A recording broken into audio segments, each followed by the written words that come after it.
Hey guys, and welcome back to my channel. Today I'm going to be doing another foundation first impression. You guys really liked the last one I did, so I thought I would do another one with a new foundation I just purchased. I just bought the Maybelline Dream Wonder foundation. I think it's relatively new, so I thought what better time to do a first impression than when the product is brand spanking new. So I'm just going to pull up some information on the foundation and see what it says it should be like, and then we'll see if it actually turns out like that. So it says it's a breakthrough liquid foundation, texture fuses with skin, a finish so impeccable yet undetectable. It has an exclusive dropper. I saw this in the ad to it. It's got like a really weird like stick thing to it inside. I'll show you when I open it. Medium to full coverage and ideal for normal skin. I think it's got pretty relatively good reviews as well. Everyone seems to like it. And a lot of the reviews are saying that it isn't that great for dry skin, and that if you do have dry skin it will cling to those dry patches.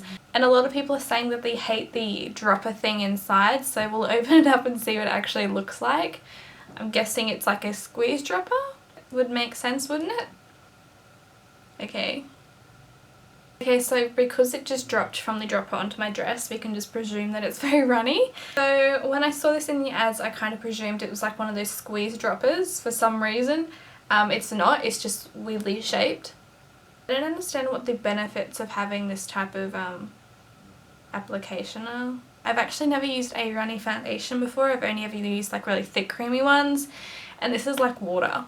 I'm not sure how much I'm going to like that, but we'll see. So if I didn't say before, I got mine in the shade Porcelain Ivory because obviously I'm very pale. So one of the main things I noticed when I was reading the packaging of this, it says it has, excuse my pronunciation, octinoxate sunscreen, and on the back it says drug facts, active ingredient octinoxate 3%, and that's all it really has. It just really kind of points out that that is an active ingredient, and so I googled it because I don't know why they would really accentuate the fact that that is a main ingredient, so I thought I would google it and make sure it's something I want to put on my skin. So when I googled it, it said that it is a clear liquid that is used in sunscreens and other cosmetics to protect from skin damage. There are a lot of articles asking if it is a safe product, and a lot of people are quite wary of it. So a lot of articles are saying that the octinoxate is widely used in UVB blocking agent in the skincare industry, but it's also not very stable and it does stay around absorbed into your skin for years. A lot of people are saying that they would rather avoid it than use it, even though it is like an approved ingredient in cosmetics. It's not something that you really want to be putting on your skin. So anyway, moving on from that, it is 20 mils, which I thought was so tiny, and the little packaging is just so small, but I'm hoping because it's so runny that it will go quite far and last me quite a while, otherwise it is totally not worth it. It says to shake it well before you use it, so we can, you know, mix all the chemicals together. And before we apply the foundation, I'm just going to quickly apply this Mattifying Primer by Models Prefer on half of my face. This is what I did last time just to see if it does work better using a primer. I don't know if I should have used a mattifying one actually, because people are saying it's not good for dry skin. I've never used this primer before as well actually, so first impression of that as well. So I'm going to apply it using my flat top kabuki brush, and if that sucks I'm just going to go ahead and use my fingers because it is runny. Okay, let's do this. I'm so scared of runny products.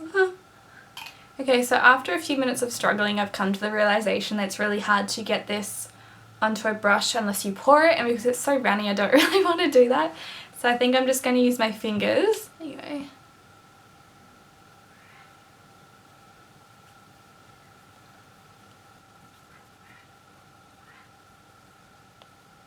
Okay, so a little definitely goes a long way. I've just applied it to this section. So far I've already noticed that it has clung onto the dry patches of my chin, and I did moisturise before I applied this foundation, so it's a bit of a worry. It honestly does feel really smooth and nice though when I'm applying that. It feels very light. So for some reason that's like peeled off my primer. I don't know what is happening. Okay, so these products definitely do not mix. Wow.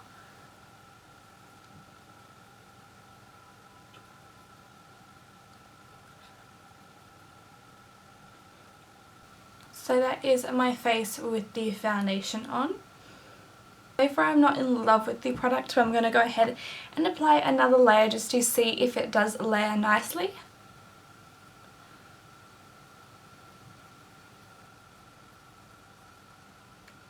Okay, so first impression after applying it, I really don't like the packaging and the little dropper. I wish they just had a pump of some sort. It just makes it a little bit hard because it is so runny.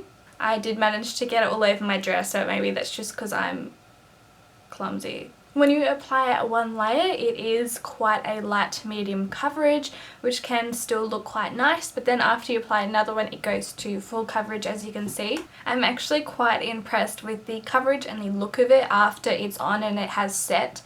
I really struggle to find a foundation that's nice for me when I am this pale. A lot of brands don't come out with shades that are this light, so that's a definite plus.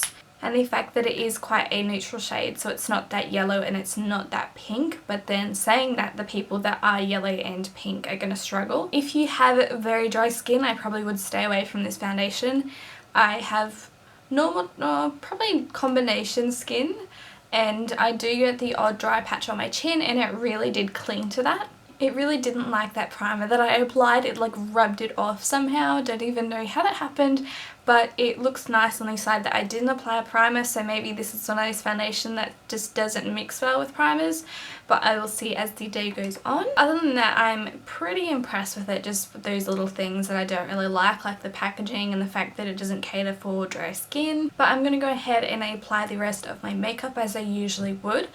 And then I'm going to come back and tell you guys how it's wearing throughout the day. So I will see you then. Okay, so I am back and it's been about 4 hours. I do not really notice much of a difference from when I first applied it to now, which is amazing. So this is how the foundation looks after about 4 hours wear. And I have got a powder on top of it, and I do not use a setting spray.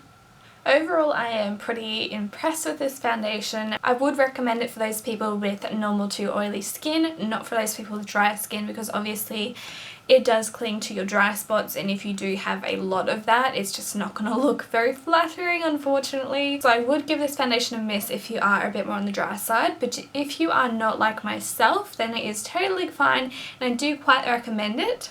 I would probably give it like a 6.5 out of 10, purely for the fact that it doesn't work on dry skin and it's really runny and it's quite hard to use and you do get it everywhere. I am going to do a bit more research on that ingredient I mentioned earlier, that octinoxate, just to make sure it is something that I do want to be putting on my skin on a regular basis, because if it isn't, then I'm obviously not going to use it. But if it's in here, I'm guessing it's okay, I'm hoping. Yeah, overall, good foundation, good coverage, buildable to full coverage. When you first apply it, it's probably about a medium. Stayed on my skin quite nicely. I'm not oily, which is a first because I am quite oily as the day goes on. I would say it's similar to one of those like liquid to powder products where when you apply it, it turns quite powdery. So yeah, I hope you guys did enjoy this quick first impression. Try not to blabber on too much in these type of videos, so I hope it wasn't too short and you did learn a bit about the product. And I will hopefully see you guys in my next video. Bye!